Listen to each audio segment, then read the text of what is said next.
Well, Marina, Seren, thank you so much for joining me on Signals.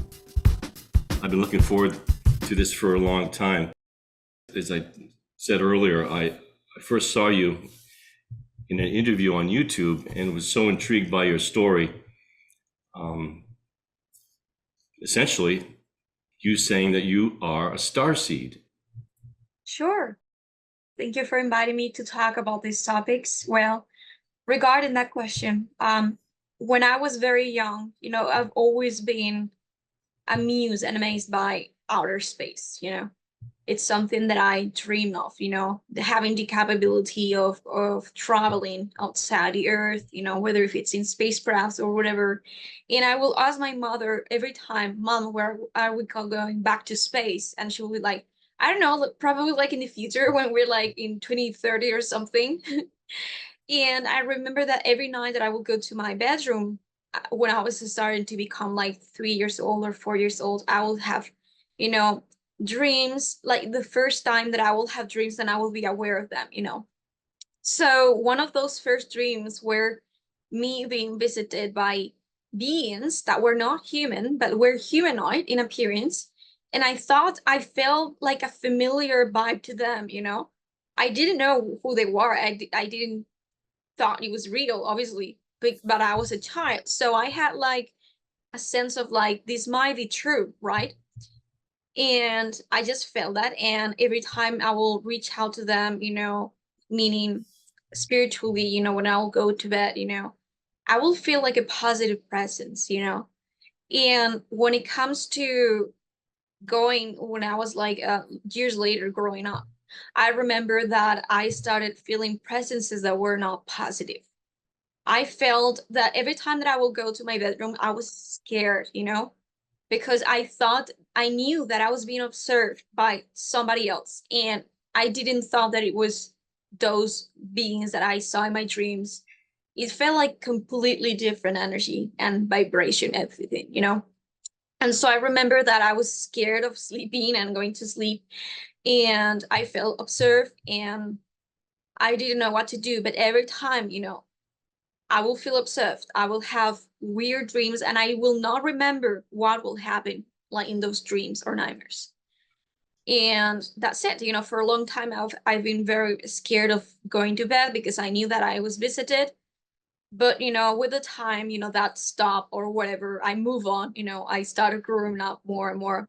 And so after that, I remember that I was very obsessed with ETs. In my classroom, I will go to my classmates and talk about ETs and made up like stories like playing, like we were in space and stuff like that. And I was very fascinated by that.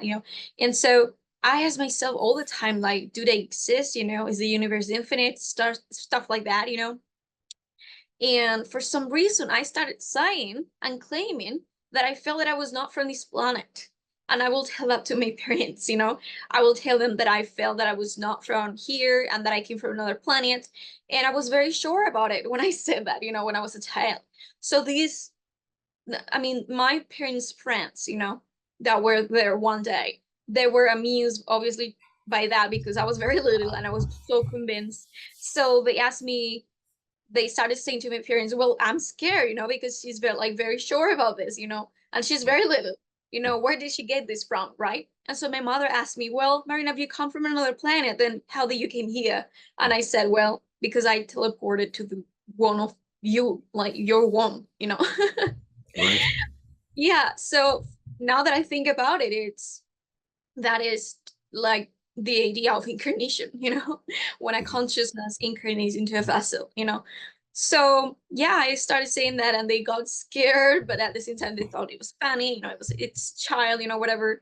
And after that, when I was growing up more about 8 years old or something, I have no idea, but around that time, I was very sure that I had psychic abilities.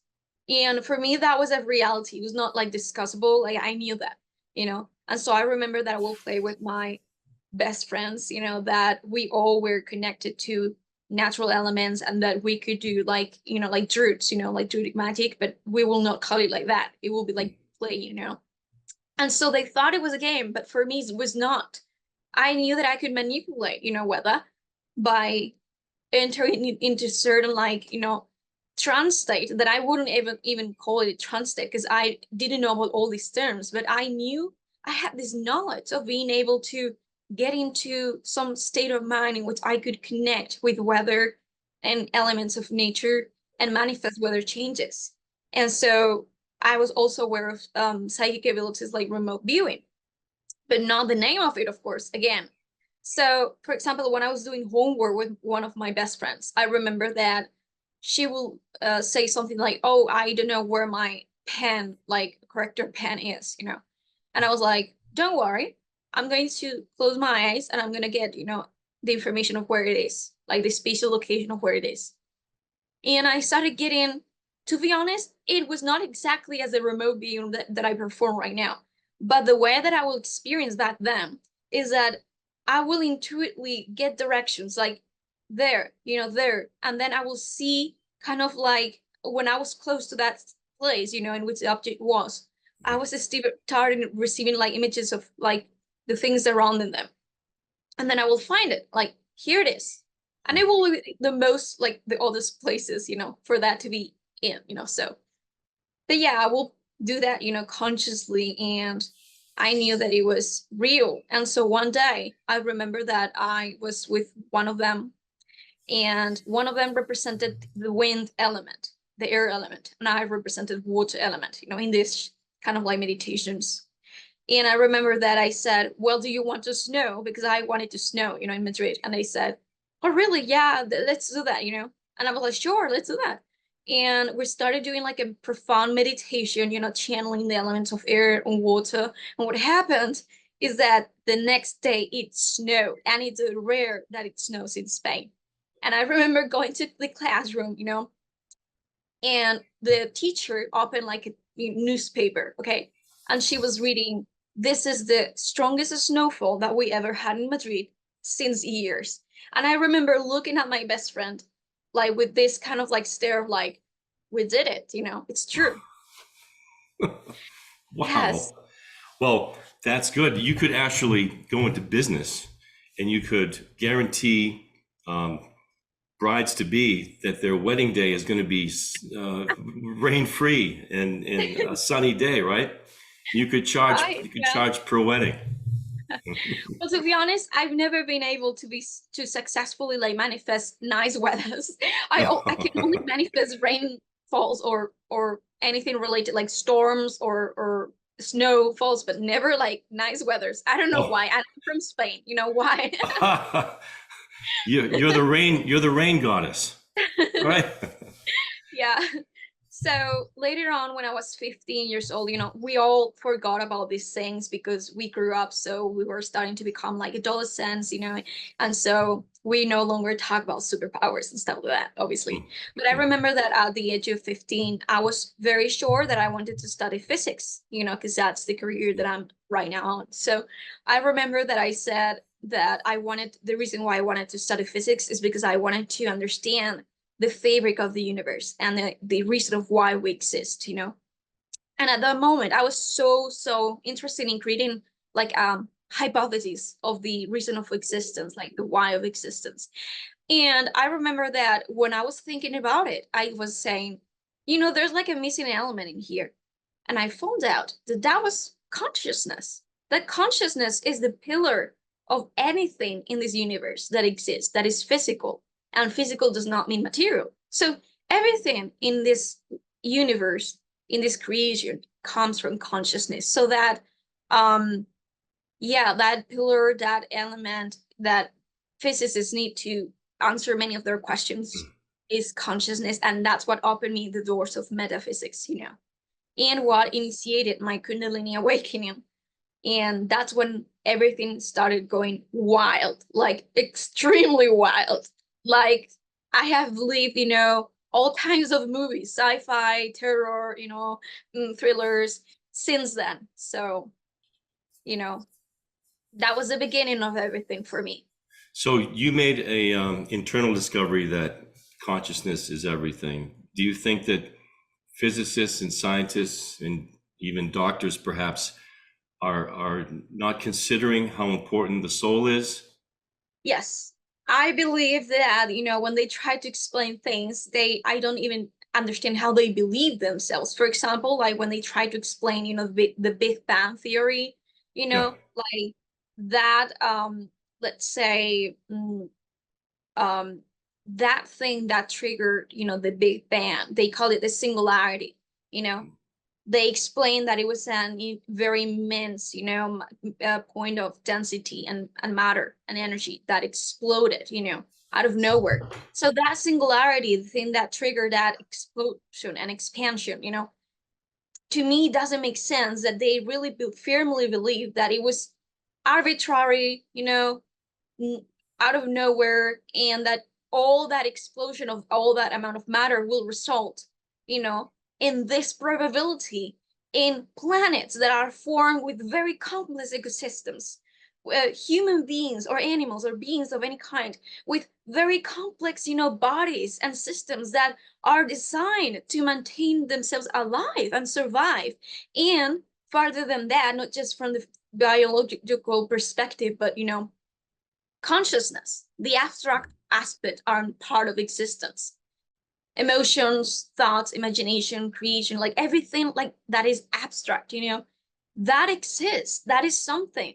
That is something. And so it cannot be a product of something material. No, it is something that exists that comes from something else, which is consciousness, that cannot be explained by matter, like the loss of matter, you know. Yeah. It's God. It It's is. it's God's dream. Yes, it's God's His imagination, exactly. yes, his grand theater given to us to play out our lives, I think, and to Mhm. discover things like you have. Marina, Exactly. do do you get communication from extraterrestrials? Yes, I do. And sometimes I receive that information in dream state or the astral state, where they take my astral form.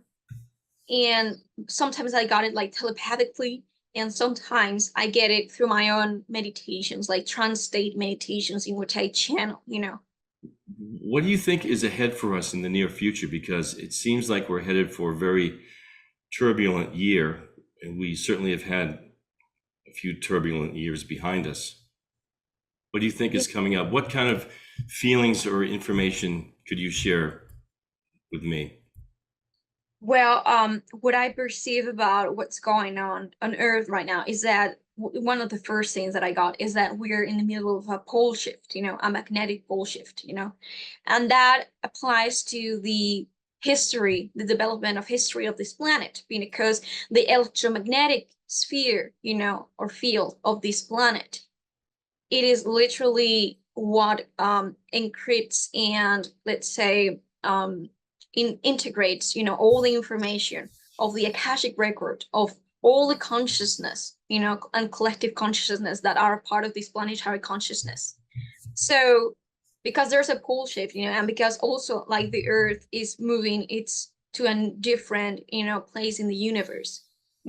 All the astros are interrelated to our planet, and likewise, vice versa. So the position of astros does have, an effect, on that energy, on the relationship of all the different, um, planets and even star systems, in relationship to us, and that is like the map of our consciousness, and the collective consciousness is like a map, of consciousness. And so depending on how it's, the geometrical shape of it, this position of it, there are certain energetic properties that can be, let's say, affecting directly or reflecting rather, because we are the ones that create our history. So it's rather a reflection of what's going on within us and as a species and individually.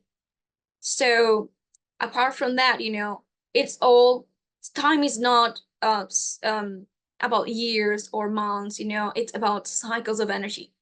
Everything is about cycles of energy. And so in our evolution right now, we are closing a very big chapter, an age, let's say. So we're entering a new cycle of evolution in which we're closing many things.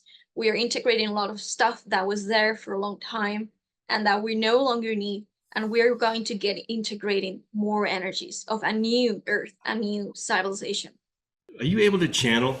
Is that something that you can do? Is that what you referred to earlier? Yes, I can channel consciously.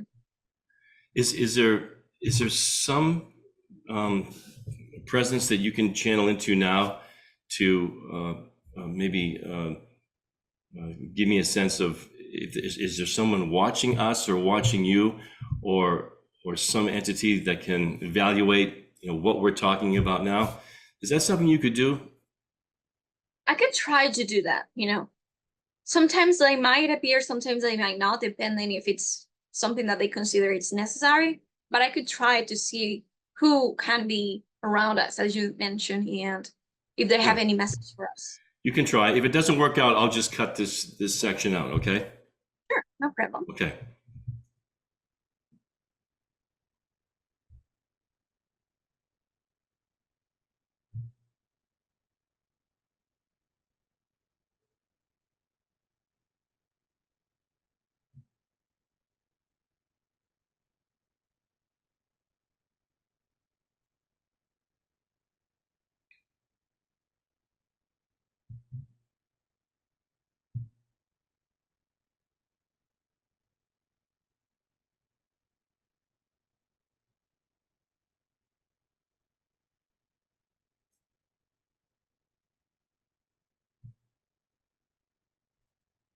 Okay, so I feel that there are a group of beings that are reaching out or observing us from the place that we will refer to as Shambhala. What is that? That's an interesting word. Is that a planet or a No, place or Shambhala is for the inner earth city from Agartha. really? Is there, Yeah, is there any message? trying to see if they have one.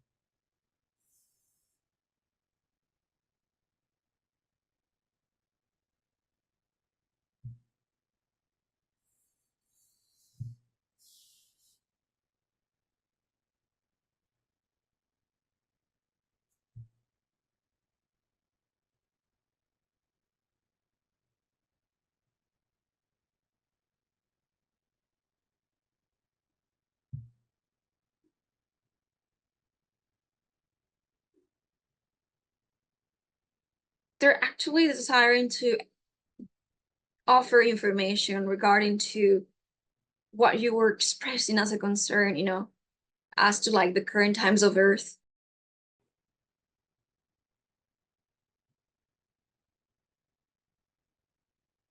They're telling me that there are magnetic fluctuations in the field, you know, of this planet, you know, that are making the energy to be perceived and experienced on an individual and collective level as more intensified in terms of polarity. They say that this is normal as part of the change of frequencies, and that it is actually tied to our genetic blueprint.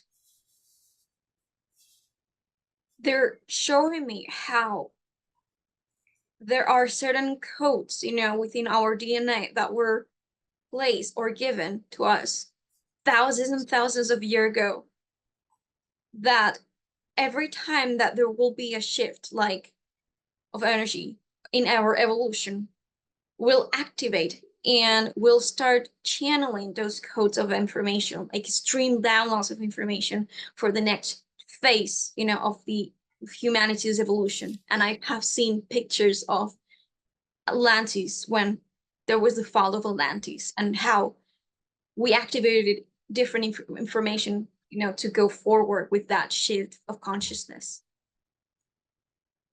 They say that it's very important, you know, every element of our ecosystem and nature on all levels at this time, not just nature itself, but the solar system and even other star systems that we perceive in our field. You mentioned this underground area that you get a message from.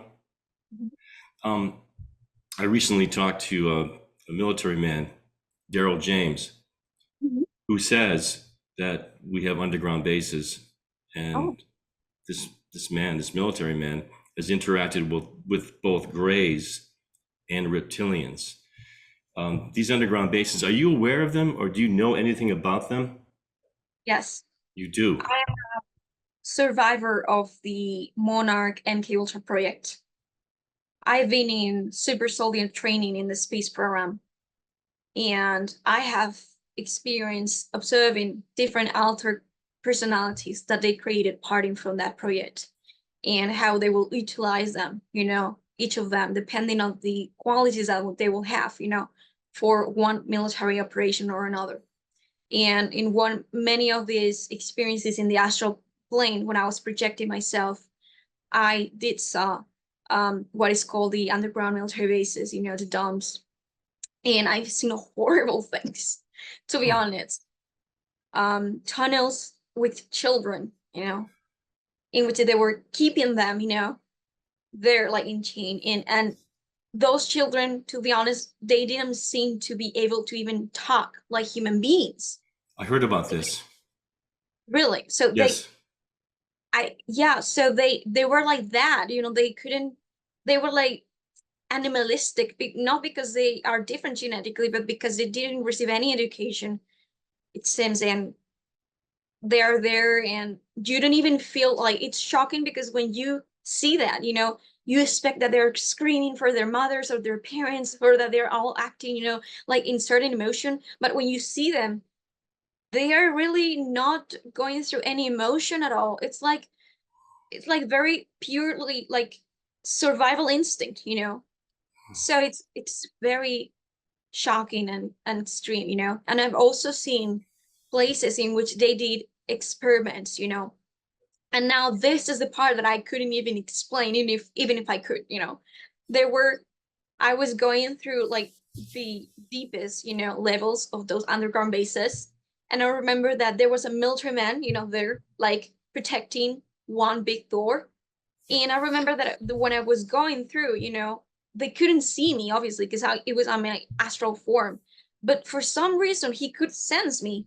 And I channeled the reason why. And it's because many times in these, areas, in these military underground bases, these trained soldiers are given technology that is out of this world, like, brain implants, in order to, let's say, make them be able to perceive, farther, to activate artificially their third eye to perceive, entities or beings that might be able to, you know, get in there and try to gather information and spy on them, So he was acting like, who's there? Who's there? I can feel you, And I remember that he couldn't see me, so I was like trying to hide, And I remember that he couldn't see me, and he was like, "Who's there? Who's there?" And he went to a different direction, and I just ran away.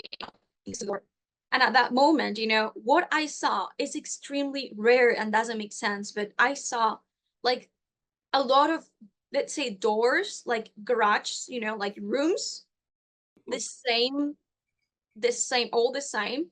And when I transpassed them, one of them, I saw that they had weird like experiments of like, machines or like cryonates, like it was like cryogenia, like there Hmm. were beings like genetically altered. It was like that, it almost felt as if they were keeping them and waiting for like using them in war or something. It's strange. Yes. It's just I'm reading a book by David Icke called The Dream. He gives an account of a different military man who actually got teleported to the moon, to some underground base, and there were children being held captive there as well. Now, David Icke contends that all this negative stuff, what could be seen as child sacrifice, um, is in place to create negative energy, which demon forces feed off of. And this energy, this negative energy, is called Loosh, Yes. Loosh. And I just read about this. It's so interesting that you bring it up because I just read about this days ago. Yes, they know that children have many traits that are favorite for that exactly, which is, first of all, they are very innocent because they have yet not developed fully the prefrontal cortex, and the ego. Second of all, they channel, for that matter, they channel much more energy directly of their own spirit, which is what makes them to be so energetic.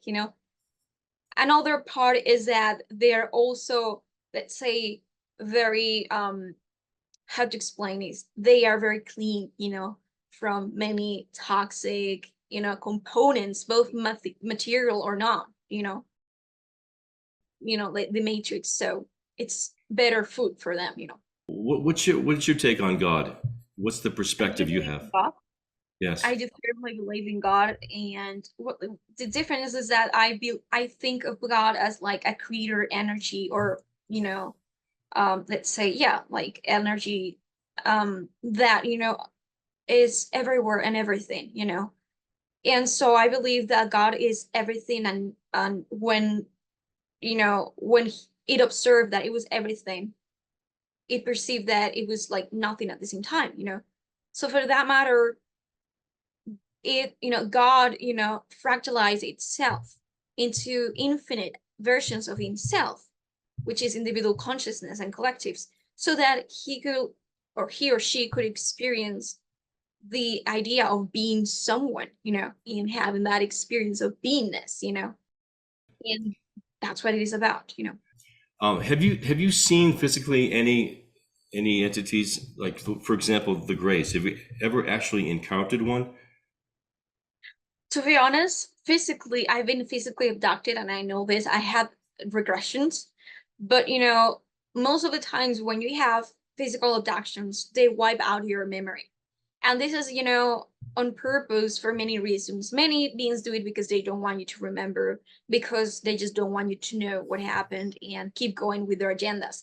But many beings will do it if they're positive, because they know that for the physical consciousness to have that experience and to remember, and you know it will be too much energy to download, and sometimes it's incompatible yet, with the belief system of the physical vessel. So they understand that they're not ready yet. So the information of that encounter stays in the subconscious mind. And then, when it's time for you to realize what happened, you can go through memory recall and naturally remember that.